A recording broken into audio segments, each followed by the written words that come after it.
Good morning বন্ধুরা। তো কেমন আছো তোমরা সবাই? আশা করি সবাই খুব ভালো আছো, আমিও খুব ভালো আছি। তো আজকে নিয়ে চলে এসেছি একটি মিনি ব্লগ। আজকে তো সকাল থেকে সেরকম ভিডিও করা হয়নি, সোজা চলে এসেছি পার্লারে। তো পার্লারে আসার পরে জানতে পারলাম আজকের মডেল অন্য কেউ না, আমার নিজেরই বোন। যদিও সবাই বিশ্বাস করতে পারে না যে ও আমার নিজের বোন, কারণ ওর আর আমার মুখের কিন্তু কোনো রকম কোনো কাটিংয়েই মিল খায় না।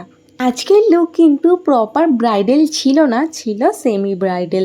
তো নিশাদি বলল পুরোপুরি ব্রাইডাল ধরার আগে তোমাদেরকে একটি সেমি ব্রাইডাল শিখিয়ে দিই, তাহলে কিন্তু কাজ করতে তোমাদেরও অনেক বেশি সুবিধা হবে। তবে মাঝখান থেকে বলতে পারো নিশাদির কিন্তু প্রায় অনেকটাই লস হয়ে যাচ্ছে, কারণ প্রথম থেকেই কিন্তু এই ব্যাচে লোক কম ছিল। তাও যদিও 4 জন জোগাড় হয়েছিল, তার মধ্যে 2 জন প্র্যাকটিসের জন্য সময় দিতে পারছে না দেখে তারা কিন্তু ক্লাসটা ছেড়ে দিয়েছে।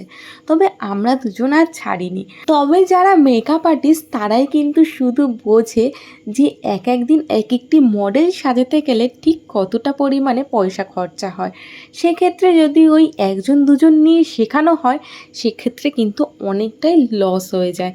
আমি তো প্রথমে ভাবছিলাম 2 জন যখন ছেড়ে দিয়েছে আর শুধুমাত্র যখন আমরা এখন 2 জন শিখছি, সেক্ষেত্রে হয়তো এনার্জিটা আমাদের অনেকটাই কমে যাবে। তবে আমাদের দিক থেকে এনার্জির ত্রুটি থাকলেও নিশাদের দিক থেকে কিন্তু কোনো রকম কোনো এনার্জির ত্রুটি ছিল না। যাই হোক, নিশাদি তারপরে আবার সবার জন্য কিন্তু টিফিন নিয়ে চলে এসেছে। ওই কারণে আমরা একটু ভুরি ভোজও করে ফেললাম।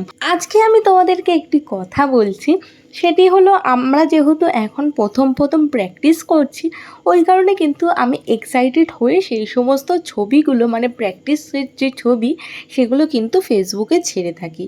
সেটা দেখার পরে সামনাসামনি কেউ কিছু না বললেও কিছু কিছু মানুষ পেছনে বলে যে মোটেও এটা ব্রাইডাল লাগছে না। আরে বাবা, এখন ব্রাইডাল লাগবেটা কি করে? প্রথম কথা, আমরা এখন সবে প্রথম প্র্যাকটিস করছি। দ্বিতীয় কথা, আমাদের প্র্যাকটিসের যেই প্রোডাক্ট থাকে আর ব্রাইডাল লুক করানোর যে প্রোডাক্ট থাকে, দুটো কিন্তু পুরোপুরি আলাদা। আর কোনো মেকআপ আর্টিস্টই চাইবে না যে প্র্যাকটিসের জন্য দামি প্রোডাক্টগুলো প্র্যাকটিস করার জন্য। আমাদের যেহেতু হাতটা সেট করার দরকার আছে, সেই কারণেই কিন্তু আমাদের এই সমস্ত প্র্যাকটিসগুলো করানো হয়। এই কথাগুলো শোনার পরেও হয়তো কিছু কিছু মানুষের মাথায় আর এই কথাগুলো ঢুকবে না। আসলে ওই যে কথাই আছে না, যার একে হয় না তার 100তে গিয়েও হয় না। এখানে ব্যাপারটা ঠিক তেমনই। সে যদি নিজে বুঝতে না চায়, কারোর বাবার ক্ষমতা নেই যে তাকে গিয়ে বোঝাবে। তো এই ছিল আমার বোনের পুরোপুরি লুক। তো ওকে ঠিক কেমন লাগছে তোমরা অবশ্যই কমেন্টে জানিও। আমার কাছে কিন্তু খুব ভালো লেগেছে। তো চলো আজকের ভিডিওটা তাহলে এই অবধি। ভিডিওটি ভালো লাগলে অবশ্যই একটু লাইক শেয়ার কমেন্ট করে দিও। আজকের জন্য টাটা।